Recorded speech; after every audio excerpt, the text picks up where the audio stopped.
हैं कि मौत और बुढ़ापे के अलावा दुनिया में अल्लाह ताला ने हर बीमारी का इलाज पैदा किया है।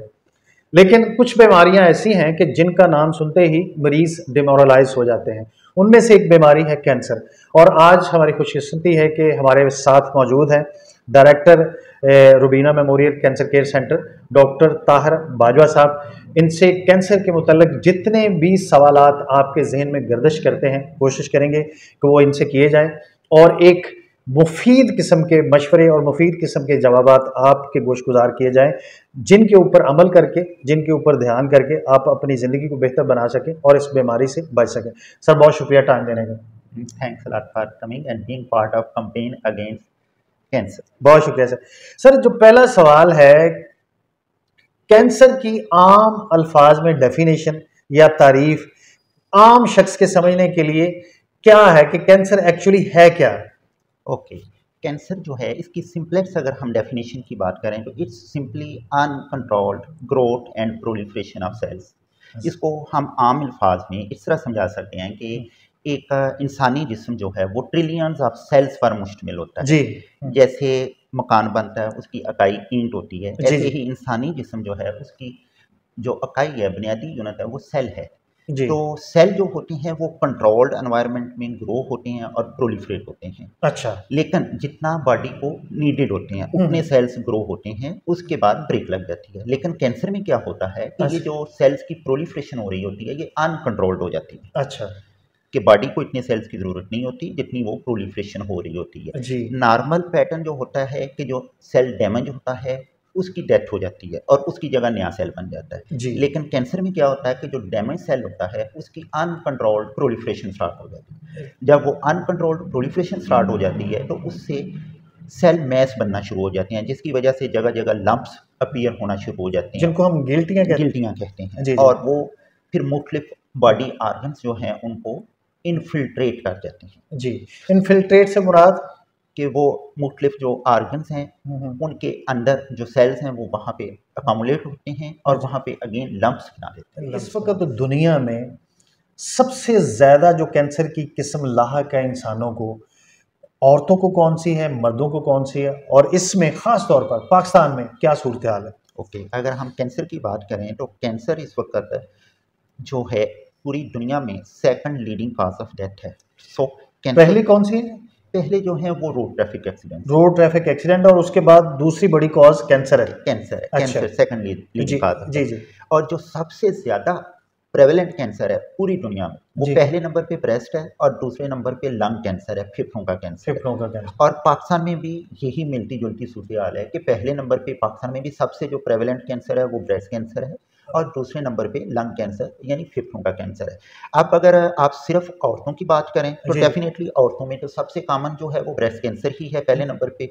दूसरे नंबर पे आगे आ जाता है उनमें कोलन का कैंसर या फिर उससे नीचे आ जाता है लंग कैंसर। मेल्स की अगर बात करें तो मेल्स में सबसे कॉमन कैंसर जो है वो लंग कैंसर है और दूसरे नंबर पे प्रोस्टेट कैंसर है। ये पाकिस्तान की आप बात ये पाकिस्तान में भी और बाकी दुनिया में भी ऐसे ही अप्रोक्सीमेटली यही रेशो जी। पाकिस्तान में और थोड़ा ऐड करना चाहूँगा कि जो ट्यूमर रजिस्ट्री डाटा है वो इतना स्ट्रांग नहीं है, इसलिए पाकिस्तान के स्टैट्स जो हैं वो इतने रिलायबल नहीं हैं। एक ही ट्यूमर रजिस्ट्री है और वो ट्रूली रिप्रेजेंट नहीं करती पूरे पाकिस्तान। अच्छा, बहरहाल ये सूरत हाल है कि ब्रेस्ट और प्रोस्टेट और लंग्स ये हम लाइन अप कर सकते हैं। सब एक तो ये है कि लोग अब हर रसौली को, हर फोड़े को कैंसर समझने लगते हैं, डरे हुए लोग हैं। तो इसमें थोड़ा सा गाइड कर दीजिए कि किस किस्म की रसौली या किस किस्म का फोड़ा या ज़ख्म जो है वो कैंसर बन सकता है, जिसको देखते हुए मरीज को फ़ौरन डॉक्टर से रुजू करना चाहिए। ये आपका बहुत अहम क्वेश्चन। जी।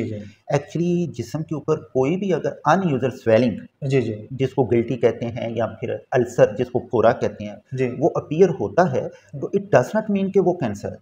कैंसर की कुछ खास निशानियां होती हैं, वो गिल्टियां जो कि टच करने पे हार्ड सख्त होती हैं और पेनलेस होती हैं। अच्छा। शुरू में पेन नहीं होती और उनके जो एजेस हैं वो इरेगुलर होते हैं और जो परसिस्ट कर रही होती हैं मोर देन 3-4 वीक्स मीन्स के date does not go away, वो लम्प्स के जो कि परसिस्ट कर रहे हैं।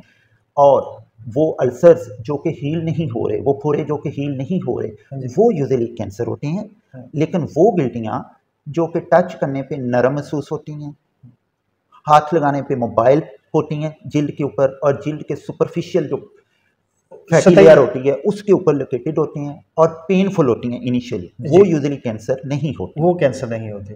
सो अगर कोई भी गिल्टी लंप या अल्सर 4 वीक्स या इससे ज़्यादा अरसे के लिए परसिस्ट कर रहा है, टच करने पे हार्ड है, अंडरलाइंग स्ट्रक्चर्स को फिक्स है कि वो मोबाइल नहीं हो रहा, हाँ जी, तो डॉक्टर से ज़रूर रुजू करें कि वो उसको आइडेंटिफाई करे कि इसका काज क्या है, इसकी नेचर क्या है, ताकि टाइमली तशखीस करके उसका बर वक्त इलाज किया जा सके। अच्छा डॉक्टर साहब, ये तो आपने बड़ा वाज़ेह कर दिया कि जो गिल्टियाँ जिल्द से नीचे हैं, सख्त हैं और पेन ज़रूरी नहीं है उनमें, तो आप फौरन पेन नहीं होता। हाँ जी, फ़ौरन रुजू करें। अच्छा डॉक्टर साहब, कुछ आदतें या कुछ पेशे जो इंसान अपनाए हुए हैं जिनको आपको लगता है कि इन लोगों को कैंसर होने का ज़्यादा एहतमाल है, जिस तरह कुछ अर्सा पहले लोग जोड़ते थे कसूर के लोगों को कि वहाँ टेनरीज का काम था, तो वहाँ बहुत ज़्यादा तादाद थी कैंसर के मरीज़ों की। इज़ दैट ट्रू कि कोई स्पेसिफिक पेशे या स्पेसिफिक जो हैबिट्स हैं, आते हैं, वो इंसान को इस बीमारी की तरफ ले जाती हैं? जी, जहाँ तक आप पर्सनल हैबिट्स की बात करते हैं, तो पर्सनल हैबिट्स को हम ऐसा तो नहीं कह सकते कि वो डायरेक्ट काज हैं कैंसर का। अच्छा। लेकिन ऐसी पर्सनल हैबिट्स या कुछ लाइफस्टाइल जो जी चेंजेस हैं, जी, वो ऐसी ज़रूर हैं कि जो कैंसर के रिस्क के साथ एसोसिएटेड हैं। अब जैसे कि हम सबसे पहले बात करते हैं स्मोकिंग की। अब अगर कोई स्मोकर है, तो स्मोकिंग जो है बहुत स्ट्रांगली एसोसिएटेड है कैंसर के साथ, खास तौर पे माउथ के, थ्रोट के, लंग्स के। इसी तरह अगर कोई अल्कोहलिक है जी, तो वो भी कैंसर के साथ स्ट्रांगली एसोसिएटेड है, खास तौर पे लिवर के कैंसर के साथ जी।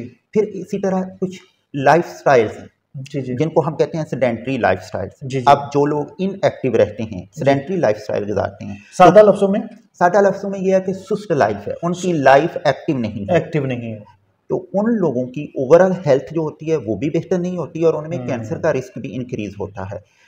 रिसर्चेस जो हैं मुख्तलिफ, उन्होंने ये प्रूव किया है कि अगर कोई एक्टिव लाइफस्टाइल अपनाए, एक्टिव लाइफस्टाइल मतलब कि आप हफ्ते में कम से कम 150 मिनट मॉडरेट टाइप की एक्सरसाइज करें, तो उससे ना सिर्फ आपकी ओवरऑल हेल्थ इंप्रूव होगी बल्कि उससे कैंसर का रिस्क भी कम होता है। फिर इसी तरह डाइटरी हैबिट्स होती हैं। वो लोग जो कि प्लांट बेस्ड फूड लेते हैं जी, उनमें कैंसर का रिस्क कम होता है, जबकि वो लोग जो एनिमल बेस्ड फूड ले रहे होते हैं, खास तौर पे रेड मीट, खास तौर पे जो कार्बोनेटेड डाइट्स हैं या फिर प्योर डाइट्स हैं जी, स्मोक्ड डाइट्स हैं जैसे कि बारबेक्यू वगैरह, ये जंक फूड हैं जिनमें हाई लेवल ऑफ कैलोरीज होता है, फैट और कार्बोहाइड्रेट्स की सूरत में, तो उनका कैंसर के साथ एसोसिएशन है कि वो कैंसर रिस्क इंक्रीज करते हैं। प्रोसेस फूड भी इसमें शामिल है, प्रोसेस फूड भी इसमें शामिल है और जी, ये जंक फूड है या फिर स्मोक्ड फूड, क्योर्ड फूड या फिर जितने भी एनिमल बेस्ड फूड्स हैं, तो वो रिस्क इंक्रीज करते हैं। फिर अगेन इसका लाइफस्टाइल के साथ ही तल्लक है कि जो सुस्त लाइफस्टाइल है उससे आपका वेट गेन होता है, ओबेसिटी होती है, तो ओबेसिटी जो है ना सिर्फ आपका ओवरऑल हेल्थ जो है उसको डाउन करती है बल्कि वो कैंसर का रिस्क भी इंक्रीज करती है। जब आप प्रोफेशंस की बात करते हैं तो डेफिनेटली कुछ ऐसे प्रोफेशंस हैं कि जहाँ पे आपको केमिकल्स की एक्सपोजर, रेडियोथेरेपी की एक्सपोजर, स्मोक की एक्सपोजर और माइट्स है जैसे कोई मिल्स या फैक्ट्रीज में काम करते हैं, ज़्यादा है, तो इन चीज़ों का कैंसर रिस्क इंक्रीज करने के साथ एसोसिएशन होती है। अब स्मोक की अगर बात करें तो स्मोक एक तो है ना एक्टिव स्मोकिंग कि आप खुद सिगरेट पी रहे हैं जी, दूसरा है पैसिव स्मोकिंग। पैसिव स्मोकिंग ये है कि बेशक वो इंडस्ट्रीज का स्मोक है, बेशक वो कोई आपके पास बैठ के स्मोक, पोल्यूशन है, जनरल पोल्यूशन है, तो वो डेफिनेटली कैंसर रिस्क इंक्रीज करता है। इसी तरह आपने बात की टैनरीज की, तो उनमें कुछ केमिकल्स होते हैं और केमिकल एक्सपोजर्स, खास तौर पे ये जो बेंजाइल कंपाउंड हैं, ये खास तौर पे ये जो जेनिटो यूरिनरी सिस्टम है उनके कैंसर रिस्क को इंक्रीज कर रहा होता है। फिर कुछ फील्ड्स हैं जो कि जहाँ पे डायरेक्ट रेडियोथेरेपी की एक्सपोजर हो रही होती है, अगर कि इनका लेटेंट पीरियड बहुत लंबा है जी, लेकिन डेफिनेटली वो भी रिस्क ऑफ कैंसर इंक्रीज करते हैं। अच्छा डॉक्टर साहब, बड़ा खूबसूरत आपने एक्सप्लेन किया। अब बड़ा इम्पॉर्टेंट पॉइंट कि क्या ये बीमारी मारूसी है कि अगर किसी खातून को ये ब्रेस्ट या सर्विक्स हो गया है तो इस बात का एहतमाल है कि उसकी बच्चियों में ये बीमारी कन्वर्ट हो जाएगी।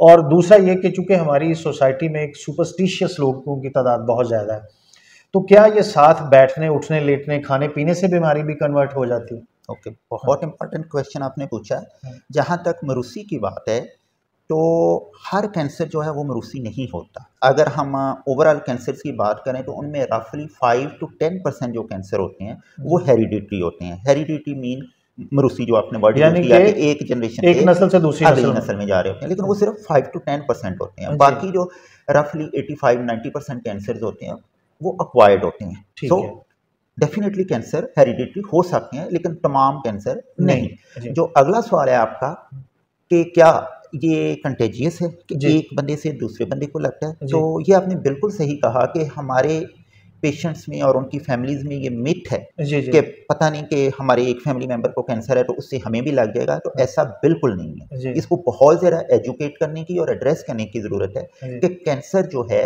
वो कंटेजियस नहीं है, हर किस कंटेजियस नहीं। आपको बैठने से, साथ खाने से, आप किसी कैंसर पेशेंट के साथ जितने मर्जी क्लोज कॉन्टेक्ट्स में हों उसके साथ मील शेयर करें, उसके साथ ऑक्सीजन, सेम एयर में आप ऑक्सीजन ले रहे हैं, उसको टच करें, हग करें, किसिंग करने से ये बीमारी कन्वर्ट नहीं होती, ये बीमारी फैलती नहीं है कंटेजियस वे से। This is a non communicable, non contagious disease.